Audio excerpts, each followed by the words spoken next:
ഞാൻ ചോദിക്കുന്ന ഈ പറയുന്ന രാജൻ സിബി എന്ന് പറയുന്ന രണ്ട് യൂട്യൂബേഴ്സ് ഇവർ ചെയ്തിട്ടുള്ള വീഡിയോസ്, രാജൻ ജോസഫ് എന്ന് പറയുന്ന സ്വന്തം യൂട്യൂബ് ചാനലും വൈറ്റ് സ്വാൻ യൂട്യൂബ് ചാനലും ഇതിന്റെ കൺസേൺ ആയിട്ടുള്ള ഫേസ്ബുക്ക് അക്കൗണ്ടിലും ഫേസ്ബുക്ക് പേജിലും ഇവർ നിരന്തരമായിട്ടിടുന്ന ഫേസ്ബുക്ക് വീഡിയോസ് ഉണ്ട്. ഈ വീഡിയോസ് ഇപ്പൊ എല്ലാവരും ആരുമാണ്, ഏതെങ്കിലും ഒരു ചാനലിന് ധൈര്യമുണ്ടോ ആ വീഡിയോ സംപ്രേഷണം ചെയ്യാൻ, അതിലെ കണ്ടന്റ് അതേപോലെ സംരക്ഷണം ചെയ്യാൻ, ഏതെങ്കിലും ഒരു വീഡിയോ പൂർണ്ണമായി സംരക്ഷണം ചെയ്യാൻ അല്ലെങ്കിൽ ഭാഗികമായി സംരക്ഷണം ചെയ്യാൻ ഈ ഉള്ള ഏതെങ്കിലും ചാനലുകൾക്ക് നിങ്ങൾക്ക് ആർക്കെങ്കിലും ധൈര്യമുണ്ടോ? സംരക്ഷണം ചെയ്യാൻ സാധിക്കുമോ? അപ്പൊ അത്തരത്തിലൊരു വീഡിയോ ചെയ്തിട്ടുണ്ട് എങ്കിൽ അങ്ങനെയുള്ളവർ അടൂരെത്തിയാൽ ചിലപ്പോൾ രണ്ടടി കിട്ടിയെന്നിരിക്കും, സ്വാഭാവികമാണ്. അതിന്റെ പുറകിൽ ആരാണെങ്കിലും തല്ല് കിട്ടിയിട്ടുണ്ടെങ്കിൽ അവർ അവരുടെ ചെയ്ത പ്രവൃത്തിയുടെ ഫലമായിട്ടാണ് എന്നാണ് ഞാൻ മനസ്സിലാക്കുന്നത്. കഴിഞ്ഞ സെപ്റ്റംബർ മാസം തൊട്ട് ഈ നിമിഷം വരെ ഏതാണ്ട് 25-ലധികം വീഡിയോസാണ് വൈറ്റ് സ്വാൻ TV ന്യൂസ് എന്ന പേരിലുള്ള യൂട്യൂബ് ചാനലും രാജൻ എന്ന പേരിലുള്ള യൂട്യൂബറും സിബി എന്ന് പറയുന്ന മറ്റൊരാളും ചേർന്ന് എനിക്കെതിരെ സംരക്ഷണം ചെയ്തിട്ടുള്ളത്.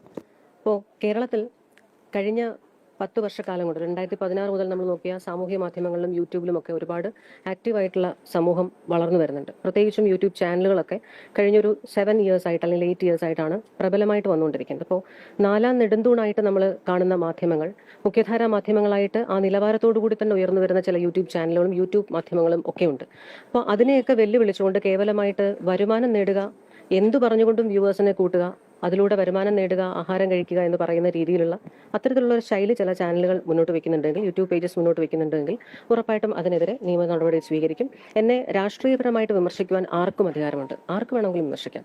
പക്ഷെ അത് രാഷ്ട്രീയപരമായിട്ടായിരിക്കണം, സത്യസന്ധമായിട്ടായിരിക്കണം. രാഷ്ട്രീയപരമായിട്ട് വിമർശിക്കുന്നതിന്റെ പേരിൽ എന്തെങ്കിലും അധികപ്പെട്ട് പറഞ്ഞാൽ പോലും അത് രാഷ്ട്രീയപരമാണ് എങ്കിൽ മറുപടി പറയാൻ നമ്മൾ തയ്യാറുമാണ്. പക്ഷേ അതിനെയൊക്കെ അപ്പുറത്തേക്ക് വ്യക്തിപരമായിട്ട് അങ്ങേയറ്റം തേജോവധം ചെയ്യുന്ന രീതിയിൽ സ്ത്രീത്വത്തെ അപമാനിക്കുക എന്ന് പറയുന്നത് ഏതെങ്കിലും ഒരു കമന്റോ ഏതെങ്കിലും ഒരു വാചകത്തിന്റെയോ ഏതെങ്കിലും ഒരു വാക്കിന്റെയോ പേരിലല്ല, മറിച്ച് 10-15 മിനിറ്റ് വീഡിയോ ദൈർഘ്യമുള്ള വീഡിയോസ്, ഏതാണ്ട് 20-ലധികം 25ഓളം വീഡിയോസ് ചെയ്തിടുക, അതിൽ ത്രൂ ഔട്ട് നമ്മളെ വ്യക്തിഹത്യ നടത്തുക, സ്ത്രീത്വത്തെ അപമാനിക്കുക എന്ന് പറയുന്ന ആ വാക്കിന്റെ ബ്രോഡ് ഡെഫിനിഷനിലും നാരോ ഡെഫിനിഷനിലും കംപ്ലീറ്റ്ലി ഫിറ്റ് ആവുന്ന രീതിയിലുള്ള എല്ലാ കാര്യങ്ങളും ചെയ്തിട്ടുള്ളവരാണ് ഈ യൂട്യൂബേഴ്സ്. ഇപ്പോൾ ഈ ഒരു മാധ്യമങ്ങളെ കണ്ടുകൊണ്ട് ഞാൻ സംസാരിക്കുമ്പോൾ പോലും അവർ ഇതിനെ വിലയിരുത്തുക എങ്ങനെയാണെന്നറിയോ? എനിക്ക് ഇത്രയും ഒരു റീച്ച് കിട്ടി, എൻ്റെ ചാനൽ ഇത്രയും റീച്ച് കിട്ടി, അതിലൂടെ എനിക്ക് ഇത്ര കൂടി വരുമാനം ലഭിക്കും എന്ന് ചിന്തിക്കുന്ന നിലവാരത്തിലുള്ള മനോനിലവാരത്തിലുള്ള വ്യക്തികളാണ്. അത് അവരുടെ ഫേസ്ബുക്ക് പോസ്റ്റുകളിൽ തന്നെ. തട്ടിപ്പ് കേസിൽ ജയിൽവാസം അനുഭവിച്ച മിസ്റ്റർ സിബി, നിങ്ങൾ ജയിലിൽ കിടന്നിരുന്നോ എന്ന് ചോദിച്ചതിന് ജയിലിൽ കിടന്നു എന്ന് കുറച്ചധികം മെഴുകിയിട്ടാണെങ്കിലും അവസാനം നിങ്ങൾ സമ്മതിച്ചല്ലോ. നിങ്ങൾ പറഞ്ഞത് നിങ്ങൾ പെണ്ണ് പിടിച്ചതിനല്ല ജയിലിൽ കിടന്നത് എന്ന്. ശരി, അത് വലിയ കുറ്റമാണ്. അത് മാത്രമാണോ ക്രൈം? നിന്റെ അത്തരം ചരിത്രങ്ങളിൽ കൂടി ഇപ്പോൾ പോകുന്നില്ല, വഴിയെ പറയാം. പാവപ്പെട്ടവരുടെ പൈസ പറ്റിച്ച് ജയിലിൽ കിടന്ന് നീ സ്വാതന്ത്ര്യ സമരത്തിൽ പങ്കെടുത്തതിന് അല്ല ജയിലിൽ കിടന്നത് എന്ന് ഓർമ്മിപ്പിക്കുന്നു. നിന്റെ കേസിന്റെ വിശദാംശങ്ങൾ ഞാൻ തന്നെ പറയാം. നിങ്ങൾ 18 വയസ്സിൽ യൂത്ത് കോൺഗ്രസിന്റെ മണ്ഡലം പ്രസിഡന്റ് ആയിരുന്നു എന്ന് പറഞ്ഞല്ലോ. ഒന്നാമത്തെ ക്വസ്റ്റ്യൻ, ഏത് വർഷമാണ് മണ്ഡലം പ്രസിഡന്റ് ആയത്? ഏത് മണ്ഡലത്തിന്റെ പ്രസിഡന്റ് ആയിരുന്നു? ആരായിരുന്നു അന്ന് നിയോജക മണ്ഡലം പ്രസിഡന്റ്? കള്ളം പറയുവാനും അമേദ്യം കഴിക്കുവാനും മാത്രം വായ തുറക്കുന്ന നിങ്ങൾ ഇതിനു കൂടി മറുപടി പറയണം. പിന്നെ നിങ്ങൾ മണ്ഡലം പ്രസിഡന്റ് അല്ലായിരുന്നു എന്ന് എനിക്കറിയാം. അത് നിന്നെ കൊണ്ട് തന്നെ പറയിക്കാനാണ്. നിന്നെ ഇങ്ങനെ ഓരോന്നായി തുറന്നു കാട്ടുക തന്നെ ചെയ്യും.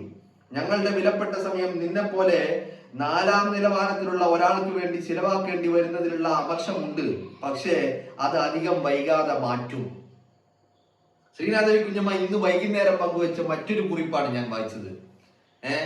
എന്താണെങ്കിലും കിട്ടും, 2 അടി കിട്ടുക തന്നെ ചെയ്യും എന്നുള്ളതാണ് ശ്രീനാഥരി കുഞ്ഞമ്മ ഇന്ന് പറഞ്ഞത്. അതില് വലിയ അത്ഭുതമൊന്നുമില്ല. ചെറ്റത്തരം കാണിച്ചു നടന്നാൽ 2 അല്ല ചിലപ്പോ 4ഉം കിട്ടും എന്നുള്ളതാ. എന്ന് പറഞ്ഞാല് ഞാൻ നേരത്തെ നിങ്ങളോട് പറഞ്ഞിരുന്നല്ലോ, ഇന്നലെ അടൂരില് ഒരു സ്വീകരണം ഒരുക്കിയിട്ടുണ്ടായിരുന്നു. ഇന്നലെ എന്ന് പറഞ്ഞാൽ കഴിഞ്ഞ ദിവസമാണ്. അടൂരിൽ ഒരു സ്വീകരണം ഒരുക്കിയിട്ടുണ്ടായിരുന്നു. ആ സ്വീകരണം വേണ്ട രീതിയിൽ വലിയ രീതിയിൽ വെടിക്കെട്ടുകൾ നടത്തിക്കൊണ്ട് തന്നെയായിരുന്നു ആ സ്വീകരണം എന്നുള്ളതാണ് നമ്മൾ പ്രത്യേകം മനസ്സിലാക്കേണ്ട കാര്യം. അപ്പോ ഇവരിത് കഴിഞ്ഞ കുറെ നാളുകളായിട്ട് ഈ 2 പേരും തുടങ്ങിയതാണ്. എന്തോ വലിയ സംഭവങ്ങൾ എന്നൊക്കെയാണ് വിചാരം. എന്തെങ്കിലുമൊക്കെ വിളിച്ചു പറയുക, ഒരു അടിസ്ഥാനമില്ലാതെ യാതൊരുവിധ ആധികാരികതയും ഇല്ലാതെ വായിൽ തോന്നുന്നതൊക്കെ വിളിച്ചു പറയുക എന്നുള്ളതിനപ്പുറം മറ്റൊരു അടിസ്ഥാനവും ഇവരുടെ സംസാരങ്ങൾക്ക് ഇല്ല എന്നുള്ളതാണ്. അതിപ്പോ ഈ പറയുന്ന രാഹുൽ മാങ്കൂട്ടം വിവാദം മുതൽ ഇങ്ങോട്ട് തുടങ്ങി 2026 കഴിഞ്ഞതിന് മുമ്പത്തെ മാസം ഏപ്രിലിൽ നടന്ന അവസാനിച്ച തെരഞ്ഞെടുപ്പ് വരെയുള്ള വിഷയങ്ങളിൽ എന്തെങ്കിലുമൊക്കെ വിളിച്ചു പറഞ്ഞുകൊണ്ടേയിരിക്കുക എന്നതിനപ്പുറം ഒന്നും അടിസ്ഥാനവുമായിട്ട് പുലബന്ധം പോലും ഉള്ളതല്ല എന്നുള്ളതാണ് പ്രധാനപ്പെട്ടത്. അപ്പോ ഇത്തരത്തിലുള്ള അധിക്ഷേപങ്ങൾ, വിമർശനങ്ങൾ ആർക്ക് ആരെ വേണമെങ്കിലും വിമർശിക്കാം. അത് നമ്മുടെ രാജ്യത്ത് എല്ലാ പൗരന്മാർക്കുമുള്ള ഒരു അവകാശമാണ്. പക്ഷേ വിമർശനങ്ങൾക്കപ്പുറം അത് അധിക്ഷേപങ്ങളായി മാറുന്നുണ്ടെങ്കിൽ, അതും പച്ച നുണകളുടെ അകമ്പടിയിൽ അധിക്ഷേപങ്ങൾ ചൊരിയുന്നുണ്ടെങ്കിൽ, വ്യാജങ്ങൾ പടച്ചുവിട്ട് വ്യക്തിഹത്യ നടത്തുന്നുണ്ടെങ്കിൽ അത് വലിയ രീതിയിൽ വലിയ ഗുരുതരമാണ്. അതിനെ നിയമപരമായിട്ടും നേരിടും. പിന്നെ ഈ പറയുന്ന സ്വീകരണം ഒരുക്കിയിട്ടും നേരിടും. അല്ലേ? അതത്രയേ ഉള്ളൂ. അല്ലാതെ ഒരു എന്താ പറയണ്ടേ, സോഷ്യൽ മീഡിയയിലൂടെ എന്തും വിളിച്ചു പറഞ്ഞ് ആരെയും വെല്ലുവിളിച്ച് എല്ലാവരെയും പ്രകോപിപ്പിച്ച് അവനൊക്കെ ഉണ്ണാക്കനാണെന്ന് വരുത്തി തീർത്ത്, അവനെ കൊണ്ടൊന്നും പറ്റില്ലെന്ന് വരുത്തി തീർത്ത് എല്ലാ വെല്ലുവിളികളും നടത്തി ഇതൊക്കെ നടത്തിയിട്ട് ഈ ബാക്കിയുള്ളവരൊക്കെ ഇത് കേട്ടിരിക്കണം. നിങ്ങളൊന്നും പ്രതികരിക്കരുത്, പ്രതികരിച്ചാൽ അത് നിയമപ്രശ്നമായി മാറും. ഇവന്മാരൊന്നും പറയുമ്പോ അവിടെ ഒന്നും നിയമപ്രശ്നങ്ങളൊന്നും ഇല്ല, അങ്ങനെയൊന്നും ആരും വാശി പിടിക്കരുത്. മനസ്സിലായില്ലേ? പറയുമ്പോ നിയമപ്രശ്നങ്ങൾ ഇല്ലെങ്കിൽ സ്വീകരണങ്ങൾ ഒരുക്കുമ്പോഴും നിയമപ്രശ്നങ്ങൾ എവിടെയും ഉണ്ടാവില്ല എന്നുള്ളത് തന്നെയാണ്. മനസ്സിലായില്ലേ? അപ്പൊ ഞാൻ ആ കാര്യത്തില് വലിയ സന്തുഷ്ടനാണ്. നല്ല നെരിപ്പായിട്ട് കിട്ടിയിട്ടുണ്ട് എന്ന് മാത്രമല്ല, നല്ല അതൊരു ഫിക്സഡ് ഡെപ്പോസിറ്റ് പോലെ ഇപ്പോഴും ഉള്ളിലുണ്ട്. മനസ്സിലായില്ലേ? അപ്പോ അത് നന്നായിട്ട് ഉള്ളിൽ കിട്ടിയിട്ടുണ്ട്. അവനെ കൊണ്ട് കൂട്ടിയാ കൂടൂല എന്ന് പറഞ്ഞത് ഓർക്കുന്നുണ്ടോ? ഇപ്പൊ മനസ്സിലായിട്ടുണ്ടാകും അവനെ കൊണ്ട് കൂട്ടിയാൽ കൂടുവോ ഇല്ലയോ എന്നുള്ളതൊക്കെ. എന്താണെങ്കിലും കൂട്ടിയാ കൂടി എന്ന് മാത്രമല്ല, സ്വീകരണം അതിഗംഭീരമായിരുന്നു എന്നുള്ളതാണ്.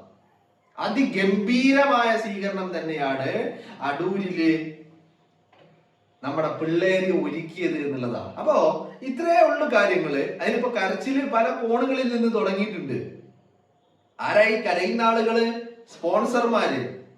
ഇവരെയൊക്കെ ഇത്തരത്തിൽ സംസാരിക്കാൻ, വ്യാജങ്ങൾ പടച്ചുവിടാൻ, പച്ച നുണകൾ വിളിച്ചു പറയാൻ പ്രേരിപ്പിച്ചു കൊണ്ടിരിക്കുന്ന ഇവരുടെ സ്പോൺസർമാരുണ്ടല്ലോ, അവര് പല മൂലക്കും മുക്കിലും മൂലയിലും ഒക്കെ ഇരുന്ന് കരച്ചിൽ തുടങ്ങിയിട്ടുണ്ട്. അതൊക്കെ സംബന്ധിച്ചിടത്തോളം അത് വലിയ പ്രശ്നമാണ്. ആയിക്കോട്ടെ, പ്രശ്നമായിക്കോട്ടെ, ശരിയല്ലേ? ഇതിനേക്കാൾ വലിയ പ്രശ്നങ്ങളെ നേരിട്ട ആളുകളല്ലേ നമ്മുടെ പിള്ളേര്. അപ്പൊ അവർക്ക് ഇതൊക്കെ വലിയ പ്രശ്നമാവോ? ആവൂല. ശരിയല്ലേ? ഇനിയും വേണമെങ്കിൽ സ്വീകരണം ഒരുക്കാൻ റെഡിയാണ് എന്നുള്ളത് കൂടി മനസ്സിലാക്കി വെക്കുന്നത് നല്ലതാണ്. കരച്ചിലുകൾ എത്ര വേണമെങ്കിലും ആയിക്കോട്ടെ, കുഴപ്പമില്ല. ഒറ്റ കാര്യമുള്ളൂ, ശ്രീനാദേവി കുഞ്ഞമ്മ പറഞ്ഞതുപോലെ അടി ഇനിയും കിട്ടും. 2 അല്ല, ചിലപ്പോ 4 കിട്ടും. ശരിക്കും ഇതൊരു ഈ ഒരു സ്വീകരണം ഉണ്ടല്ലോ, അപ്പൊ ഈ അടൂരിൽ നടത്തിയ ആ ഒരു സ്വീകരണം ഉണ്ടല്ലോ, ആ സ്വീകരണം അക്ഷരാർത്ഥത്തില് എന്ത് ചെയ്യാൻ പറ്റുന്നതാണ്? വളരെ കൃത്യമായിട്ട് വേണമെങ്കിൽ ഒരു സിനിമ ആക്കാൻ പറ്റിയ ഒരു സീനായിരുന്നു. ഒരു നായികാ പ്രാധാന്യമുള്ള ഒരു സിനിമയാക്കാൻ പറ്റിയ ഒരു സീനായിരുന്നു. വലിയ മാസ് കയ്യടികളൊക്കെ വരുന്ന ഒരു രംഗം ഉണ്ടാവുമല്ലോ, അതുപോലത്തെ ഒരു സീനായിരുന്നു അത് എന്നുള്ളതാണ്. അപ്പൊ കൂടുതൽ അതിനെ കുറിച്ച് വിശദീകരിക്കാൻ സാധ്യമല്ലാത്തത് കൊണ്ട് വിശദീകരിക്കുന്നില്ല. എനിവേ, വെരി സിമ്പിൾ, ഇത്രയേ ഉള്ളൂ. ഇത്തരം വ്യാജങ്ങൾ പടച്ചുവിട്ട് ഇനിയും അങ്ങനെ തന്നെ പോകാമെന്നാണ്. ഇനി അങ്ങനെ എനിക്ക് തോന്നുന്നില്ല. കാരണം അത് കഴിഞ്ഞ് മറ്റേ CPM-കാര് മറ്റേ ഇതൊക്കെ വാങ്ങിക്കൊടുത്തല്ലോ, ജാമ്യമൊക്കെ നിന്ന് ജാമ്യം വാങ്ങിക്കൊടുത്തിട്ട് പുറത്തിറങ്ങിയിട്ട് ഏറ്റവും ലേറ്റസ്റ്റ് ഒരെണ്ണം പുറത്തിറങ്ങിയിട്ടുണ്ട്. ആ ലേറ്റസ്റ്റിൽ ആ ഒരു രക്തത്തിളപ്പ്, ആ ഒരു കുന്താളിപ്പുണ്ടല്ലോ, അത് അവസാനിച്ചിട്ടുണ്ട്. കിട്ടിയതിന്റെ ആ ഒരു സ്വീകരണത്തിന്റെ ഒരു എഫക്റ്റ് ഇപ്പൊ കഴിഞ്ഞു വന്ന ഏറ്റവും ലേറ്റസ്റ്റ് വീഡിയോയിൽ കാണാൻ കഴിയുന്നുണ്ട്. അല്ലെങ്കിലും അത് അങ്ങനെയല്ല സംഭവിക്കുകയുള്ളൂ. അല്ലെങ്കിൽ നിങ്ങളൊന്ന് ആലോചിച്ച് നോക്ക്. വളരെ കൃത്യമായിട്ട് രാഷ്ട്രീയ വൈരാഗ്യത്തിന്റെ പേരിൽ, ഈ വൈരാഗ്യം എവിടെ നിന്ന് തുടങ്ങിയെന്ന് ചോദിച്ചാൽ കൃത്യമായിട്ട് രാഹുൽ മാങ്കൂട്ടത്തിനോടുള്ള വൈരാഗ്യം, ഷാഫി പറമ്പിലിനോടുള്ള വൈരാഗ്യം, കോൺഗ്രസിനോടുള്ള വൈരാഗ്യം, പിന്നെ ഇവറ്റകൾക്ക് തീറ്റ കൊടുക്കുന്ന യജമാനന്മാരോടുള്ള കൂറ്, നന്ദി, അങ്ങനെ ആ വൈരാഗ്യം ഇങ്ങനെ പടർന്ന് പടർന്ന് പന്തലിച്ച് അത് ശ്രീനാദേവി കുഞ്ഞമ്മയിൽ എത്തുകയായിരുന്നു. അങ്ങനെയാണ് സ്ത്രീയാണെന്നുള്ള യാതൊരുവിധ പരിഗണനയും നൽകാതെ, സ്ത്രീയാവട്ടെ പുരുഷനാവട്ടെ, ഈ വ്യാജങ്ങൾ പടച്ചു വിട്ട് വായിൽ തോന്നുന്നതൊക്കെ വിളിച്ചു പറഞ്ഞ് ഇത്തരത്തില് വ്യക്തിഹത്യ നടത്തുക എന്ന് പറയുന്നത് യാതൊരു രീതിയിലും അംഗീകരിച്ചു കൊടുക്കാൻ കഴിയില്ല. അവിടെ ശ്രീനാദേവി കുഞ്ഞമ്മക്കെതിരെ നടത്തിയത് വലിയ രീതിയിലുള്ള വ്യക്തിഹത്യയായിരുന്നു. വളരെ കൃത്യമായി ടാർഗറ്റ് ചെയ്ത് തങ്ങൾക്ക് റീച്ച് ഉണ്ടാക്കുക എന്നുള്ള ലക്ഷ്യത്തോടു കൂടി ഇല്ലാത്ത കാര്യങ്ങൾ, വാസ്തവമല്ലാത്തത്, യാഥാർത്ഥ്യവുമായിട്ട് ഒരു ബന്ധവും ഇല്ലാത്ത കാര്യങ്ങൾ വിളിച്ചു പറഞ്ഞ് ഈ വ്യക്തികളെയൊക്കെ വ്യക്തിഹത്യ നടത്തുകയായിരുന്നു ഇവന്മാരുടെ പരിപാടി എന്ന് പറയുന്നത്. അപ്പോ സ്വാഭാവികമായിട്ടും ഈ പറയുന്ന ക്യാമറക്ക് മുന്നിൽ നിന്ന് അല്ലെങ്കിൽ സോഷ്യൽ മീഡിയ വാളിൽ നിന്ന് പുറത്തേക്ക് ഇറങ്ങുമ്പോ സ്വാഭാവികമായിട്ടും രണ്ടെണ്ണം കിട്ടും. കിട്ടൂലേ? കിട്ടും. അത് രണ്ടായി അല്ലെങ്കിൽ അതിലപ്പുറമായോ എന്നുള്ളതൊന്നും ഞാൻ പറയുന്നില്ല. എന്താണെങ്കിലും ഒന്നാണെങ്കിലും രണ്ടാണെങ്കിലും അല്ലെങ്കിൽ അതിൽ കൂടുതലാണെങ്കിലും കിട്ടിയിട്ടുണ്ട്. മനസ്സിലായില്ലേ? കിട്ടിയിട്ടുണ്ട് നന്നായിട്ട്. അപ്പോ ആ കിട്ടിയതിന്റെ പ്രതിഫലനം കാണാൻ കഴിയുന്നുണ്ട്. അല്ലെങ്കിലും അങ്ങനെ തന്നെ ആവാൻ പാടുള്ളൂ സ്വാഭാവികമായിട്ടും. അപ്പോ ഈ പറയുന്ന ഇത് വേറൊരു കാര്യമുണ്ട്. രാഹുലിനോടും ഷാഫിയോടുമുള്ള വൈരാഗ്യം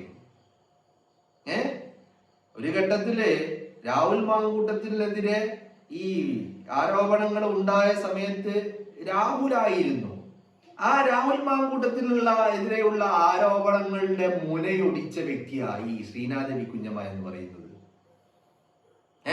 ആ ആരോപണങ്ങളും ആ ഗൂഢാലോചനകളും തകർത്ത് തരിപ്പണമാക്കിയ വ്യക്തിയാണ് ശ്രീനാദേവി കുഞ്ഞമ്മ. സ്വാഭാവികമായിട്ടും അങ്ങനെ സംഭവിച്ചത് കൊണ്ട് തന്നെ രാഹുലിനോടുള്ള വൈരാഗ്യത്തിന്റെ ഇരട്ടി വൈരാഗ്യം ശ്രീനാദേവി കുഞ്ഞമ്മയിലേക്ക് പോയി എന്നുള്ളതാണ്.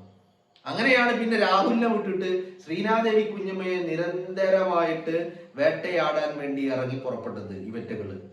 എന്തായാലും കിട്ടിയിട്ടുണ്ട്. അപ്പോ ഇപ്പൊ കരയുന്ന ആളുകളെ ഒന്ന് എടുത്ത് പരിശോധിച്ച് നോക്കിയാൽ നിങ്ങൾക്ക് മനസ്സിലാകും ഇവറ്റകളുടെ പിന്നിൽ ഇവരെ സ്പോൺസർ ചെയ്തുകൊണ്ടിരുന്നത് ആരൊക്കെ ആയിരുന്നു എന്നുള്ളത് വളരെ കൃത്യമായിട്ട് നമുക്ക് ബോധ്യമാകുന്ന കാര്യമാണ്.